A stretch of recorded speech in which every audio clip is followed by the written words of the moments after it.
today I wanted to show you how to use the limiter. Now normally when you press the limiter button you just get a little indication like that, and that's basically manual limiter. If you push the button up you'll get a change in the miles per hour you're limited to. But you have got the option for auto limiter as well, and how this works is you press and hold the cancel button. You'll see the logo will have changed. It's now got a little A beside it. That's the automatic limiter.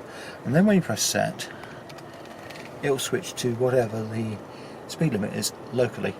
And this will change as you drive along. It will automatically switch to another speed limit. And one of the things which happens though is when it changes to say 30, from 30 to 60, if you get your foot on the accelerator, it doesn't accelerate very quickly. It will accelerate really slowly. And this is because you may be following another vehicle. And this car accelerates really fast, so you potentially could go straight in the back of that car because you wouldn't be expecting it to suddenly leap from 30 to 60. So it accelerates quite slowly. Now you can actually override that speed of acceleration. One way you do that is to press the res button that's in the middle here, and that'll actually allow you to accelerate a bit faster as you go through the limits. That's quite useful. Also allows you to slow down a bit quicker if you're going from a 60 to a 30 as well.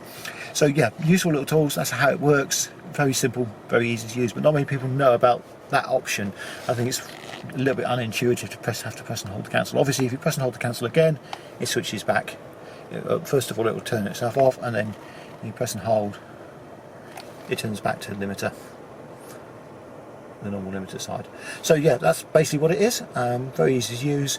It's not automatic cruise control though. It doesn't change the speed limit on the ACC. This is purely a limiter. Some people get really confused by that by reading the manual. So you can't have the speed limit recognised by the traffic signs actually changing when you're running on cruise. You still have to do that manually. But this is quite a nice little tool, especially if you're going through a lot of rural roads. Okay, hope that helps.